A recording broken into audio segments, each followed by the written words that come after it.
கல்யாணம் பண்ணும்போது உங்களுக்கு பிடிச்சிதானே கல்யாணம் பண்ணீங்க, அப்புறம் ஏன் உங்களுக்கு பிடிக்காம போச்சு அப்படின்னு கேள்வி அங்கே வரும் இல்லையா. அதுக்கப்புறம் அவங்களோட செய்யறது பிஹேவியர் எனக்கு பிடிக்கல, அவங்களோட எக்ஸ்பெக்டேஷன்ஸ் என்னால் மீட் பண்ண முடியல, அவங்க கேட்கறதெல்லாம் என்னால் தர முடியல அப்படின்ற எஸ்கேபிசம் தான் அங்கே பார்க்குறாங்களே தவிர அதை எப்படி கரெக்ட் பண்ணணும் அப்படின்றது பார்க்கறதே இல்லை. ஃபீமேலாக இருக்கட்டும் மேலாக இருக்கட்டும் எல்லாருமே பண்ணுற இதுவே இதுதான் மெயினாக மைண்டுக்குள்ளே வர்றது. எனக்கு புருஷன் சரியாக கவனிக்கல, அப்போ நான் இன்னொரு ஆண் நான் தேடுறேன். எனக்கு பொண்டாட்டி சரியாக கவனிக்கல, நான் அப்போ இன்னொரு பெண் நான் தேடுறேன். ஸோ இதுதான் எல்லாத்துலவும் இங்கே நம்ம ஃபிலிம் இண்டஸ்ட்ரி மட்டும் கிடையாது. சம்மர் வந்தாச்சு. What's your plan for this holiday? எங்க கிட்ட விட்டுருங்க, நாங்க பாத்துக்கிறோம். GT Holidays. GT Holidays, South India's #1 travel brand. Periyar Maniamma Institute of Science and Technology, Tanjavur. Mechanical engineering with specialization in energy engineering, robotics and industrial automation.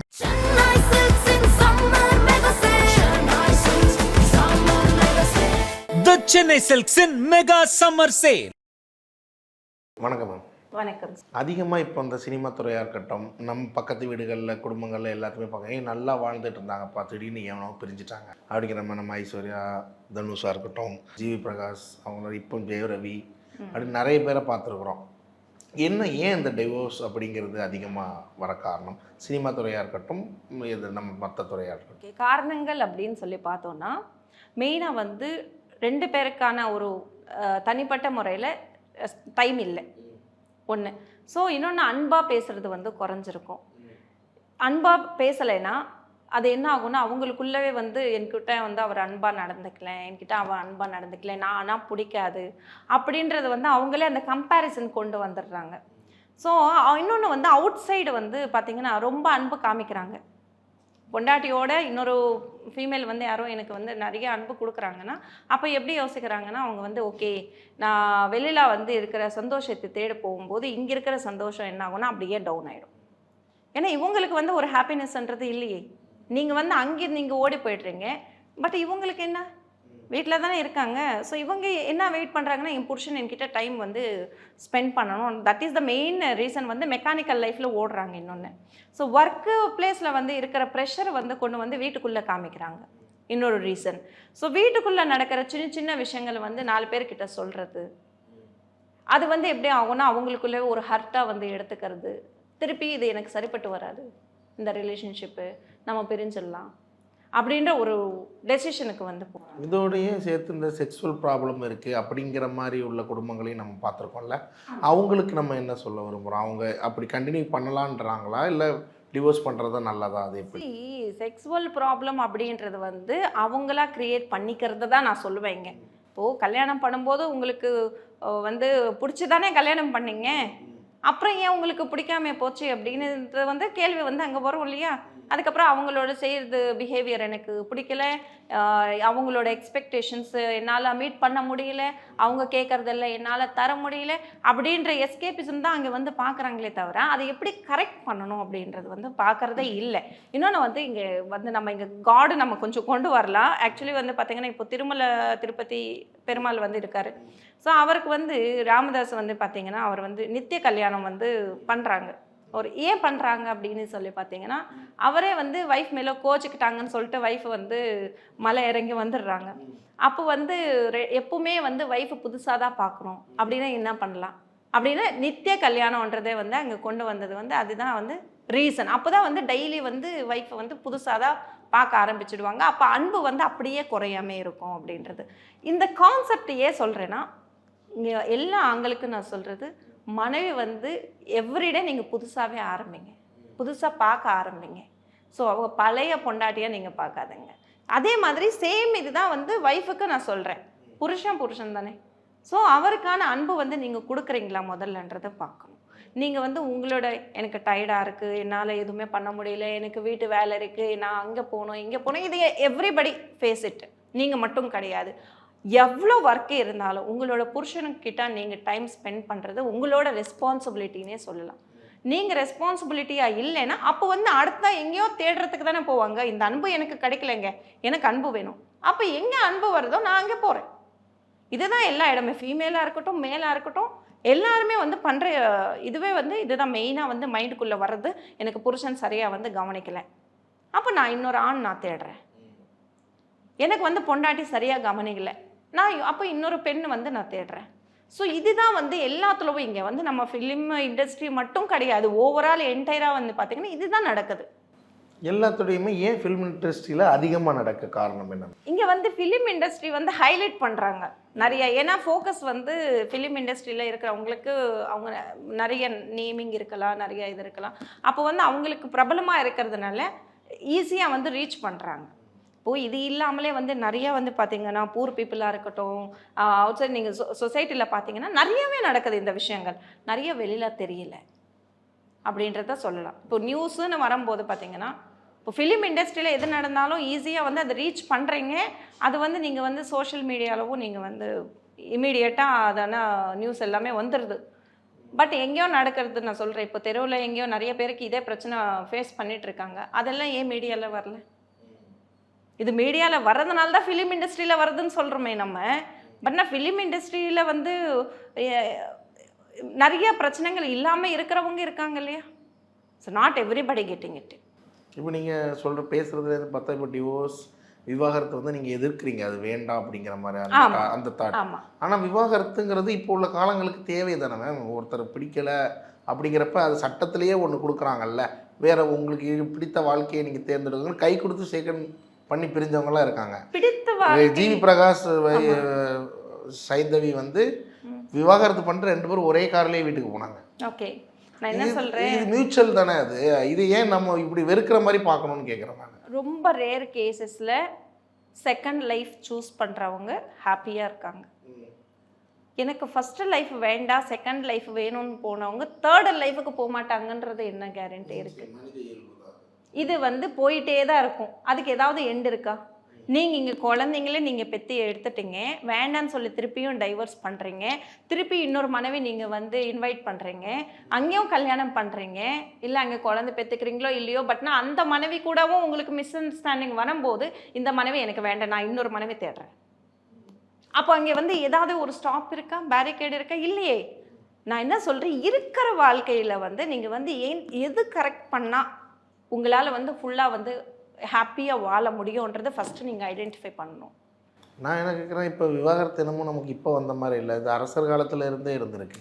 நான் என்ன அப்படிங்கிறப்ப ஏன் அது கண்டிப்பாக அந்த நம்ம எல்லாமே நம்ம இப்போ உள்ள காலங்கள்லாம் பார்க்கும்போது அந்த காலத்தில் எப்படி இருந்தோம் தெரியுமா அப்படின்னு நம்ம அதை தான் நம்ம ஒரு இது இன்ஸ்பயராக நம்ம பண்ணுறோம். அப்படிங்கிறப்ப அந்த காலத்திலேயே தான் டிவோர்ஸ் விவாகரத்து. பட்னா வைலன்ஸ்னு வர கேசஸ்ஸு இப்போ வந்து ஃபிசிக்கலாக வைலன்ஸ் பண்ணுறாங்க, அடிக்கிறாங்க, அவங்களை வந்து ரொம்ப டார்ச்சர் பண்ணுறாங்க. எமோஷனல் வைலன்ஸ் இருக்குது, ஃபிசிக்கல் வைலன்ஸ் ரெண்டுமே இருக்குது இந்த இடத்துல.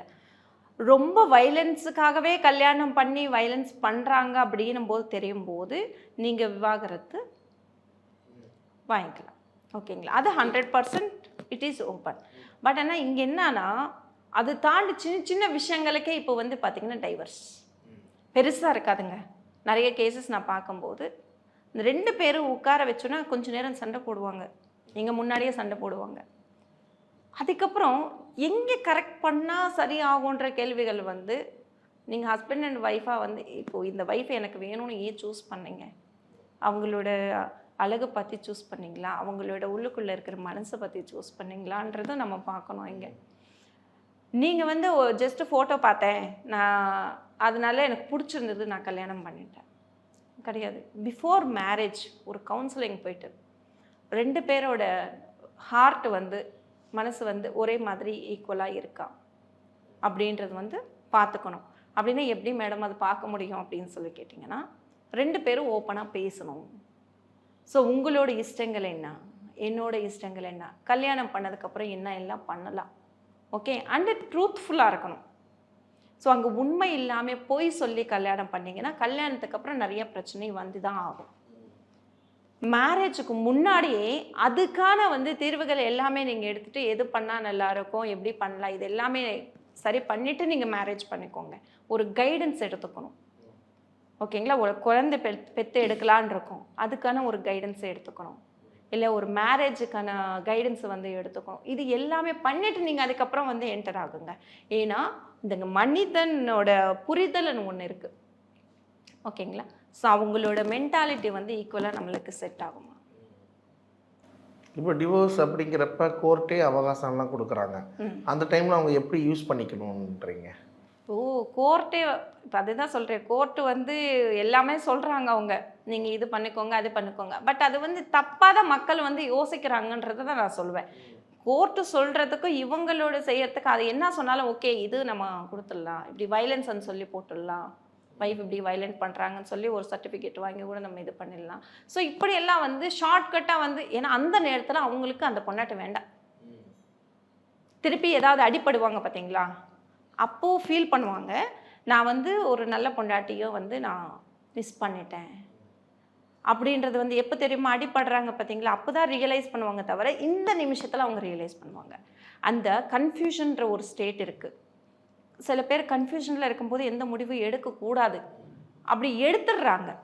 ஸோ எடுக்கிறதுக்கு முன்னாடியே கொஞ்சம் யோசித்து நிதானமாக ஒரு கவுன்சிலிங்கை போயிட்டு பார்த்துட்டு ஓகே இது நம்ம எடுக்கிற முடிவு கரெக்டா அல்ல தப்பா அப்படின்றது வந்து செக் பண்ணிட்டு தான் அதுக்கப்புறம் தான் ப்ரொசீட் பண்ணணும். பட் இப்போ எடுத்த உடனே டைவர்ஸ் இன்னைக்கு அப்ளை பண்ணுமா எப்போ வந்துடும் அப்படின்ற மாதிரி ஆயிடுச்சு நிலைமை.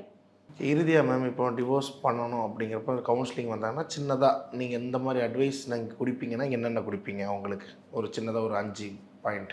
இப்போ டைவர்ஸ்ன்னு சொல்லிட்டு வர அவங்களுக்கு வந்து முதல்ல அவங்கள என்கொயரி பண்ண சொல்லுவேன், நீங்கள் கரெக்டாக இருக்கீங்களா, ஓகே உங்களுக்குள்ளே வந்து நீங்கள் கேள்விகளை வந்து கேட்க ஆரம்பிச்சிடணுன்றது வந்து நாங்கள் ஒரு கொஷின்ஸை கொடுத்துருவோம், ஓகேங்களா. இன்னொன்று செகண்ட் திங் வந்து மனைவியாக வந்து நீங்கள் சூஸ் பண்ணுறதுக்கு அவங்களுக்கு வந்து என்ன எல்லா காரணங்கள் அது ஃபைண்ட் அவுட் பண்ண சொல்லணும். அவங்களுக்குள்ளே இருக்கிற நெகட்டிவிட்டிஸ் என்ன, பாசிட்டிவிட்டிஸ் என்ன, ஓகே எந்த மாதிரியான டார்ச்சர் வந்து அவங்களால நீங்கள் ஃபேஸ் பண்ணுறீங்க, ஸோ அது வந்து உங்களால் தாங்க முடியுமா தாங்க முடியாதா, ஓகேங்களா. ஸோ இன்னொன்று வந்து நீங்கள் சொல்கிற மாதிரி எல்லா பாயிண்ட்ஸுன்னு சொல்லி பார்த்தீங்கன்னா அது மோஸ்ட் ப்ராபப்ளி என்னென்னா எங்களுக்கு புரிதல் இல்லை, ஸோ அதனால தான் நாங்கள் வந்து பிரிஞ்சுடுறோம் அப்படின்ட்டு சின்னதாக விஷயம் சொல்கிறாங்க. பட் அதுக்கு தாண்டி உங்களுக்கு வந்து யாராவது ஸ்க்ரூ பண்ணி விட்டுருப்பாங்க இல்லையா, ஸோ அது வந்து ஃபைண்ட் அவுட் பண்ணணும் ஃபஸ்ட்டு. ஸோ எதனால் நீங்கள் வந்து அது உங்களுக்கு நீங்களே கன்ஃபியூஸ் பண்ணிக்கிறீங்க, ஸோ மற்றவங்களோட இன்ஃப்ளூயன்ஸ் அதில் இருக்கா இல்லையா செக் பண்ணணும். ஸோ இது எல்லாமே வந்து முதல்ல செக் பண்ணதுக்கப்புறம் தான் அதுக்கப்புறம் வந்து அவங்க உண்மையாக அவங்க டைவர்ஸ்க்காக வந்து இது பண்ணுறாங்களா, இல்லை உண்மையாக பிரச்சனைகள் இருக்கா, இல்லை வந்து அவருக்கு வேணால் ஒரு பொம்பளையோ இல்லை யாராவது ஒய்ஃபை விட்டுட்டு வேறு யாராவது பொம்பளை வந்து அவர் இன்ட்ரெஸ்டடாக இருக்காரா. ஸோ இது எல்லாமே வந்து அனலைஸ் பண்ணுறதுக்கான ஒரு இதுவும் நாங்கள் செக் பண்ணுவோம். ஓகே, இதில் இருந்து இப்போ டிவோர்ஸ் அப்படிங்கிறத வேண்டாம் போதும் அப்படின்னு நம்ம விட்டுட்டோன்னா அவங்கள அப்படியே விட்டுறது தான் நல்லதா, இல்லை திரும்பவும் நம்ம வச்சு அவங்கள இது பண்ணி பேச வச்சு அப்படிங்கிறது வேற ஒரு முடிவுக்கு கொண்டு போயிடாதா? இங்கே எந்த பிரச்சனை வந்தாலும் மனைவிக்கு கணவனுக்குள்ள பிரச்சனை வந்தால் 2 பேரும் உட்கார்ந்து பேசினாதான் தீர்வே கிடைக்குங்க. இன்னொன்று வந்து சண்டையாக பேசக்கூடாது, பிரச்சனை பண்ணுறதுக்காக பேசக்கூடாது. இது எல்லாமே உங்ககிட்ட கேஸ் வருது மேம், இது எல்லாமே இப்படி நீங்கள் சொல்கிறீங்களா அது எல்லாமே நெகட்டிவாகவே இருக்குன்னு வைங்க, அவங்களுக்கு நீங்கள் என்ன சொல்ல விரும்புவீங்க? நீங்கள் டிவோர்ஸ் வாங்க நெகட்டிவாக இருக்குன்னா 2 பேருக்கு ஒத்தே போகாது அப்படின்ற எல்லா நாங்கள் பார்க்கும்போது அனலைசேஷனில் கரெக்டாக இல்லை அப்படின்னு சொல்லும்போது வந்து பார்த்தீங்கன்னா okay then you proceed for the divorce, இதுதான் நாங்கள் சொல்லுவோம். ஸோ மோஸ்ட் ப்ராபப்லி மெயினாக வந்து இப்போது சில கேசஸில் வந்து நான் பார்த்தேன் நார்சிஸ்டிக் பர்சனாலிட்டின்னு சொல்கிறோம், ப்ரீமார்பிட் பர்சனாலிட்டின்னு சொல்கிறோம். மேரேஜ் லைஃப்னு வரும்போது எப்படின்னா நான் மனைவினா நான் சம்பாதிக்கிறேன், நான் ஹையில் இருக்கணும், நான் சொல்கிறது நீ கேட்கணும். ஸோ அப்படின்றது வந்து நிறைய இடத்துல நம்ம பார்த்துட்டு இருக்கோம். ஸோ அந்த நார்சிஸ்டிக்ன்றது தான் வந்து மெயினாக இங்கே வந்து இந்த விவாகரத்துக்கான பிரச்சனைகள் வந்து கொண்டு வர்றது வந்து அந்த மாதிரியான பர்சனாலிட்டிஸ் தான் சொல்லலாம். சம்மர் வந்தாச்சு, what's your plan for this holiday? எங்க கிட்ட விட்டுருங்க, நாங்க பாத்துக்கிறோம். VGT Holidays. GT Holidays, South India's #1 travel brand.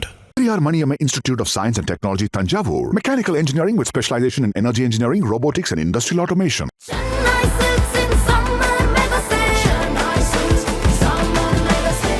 The Chennai Silks in Mega Summer Sale.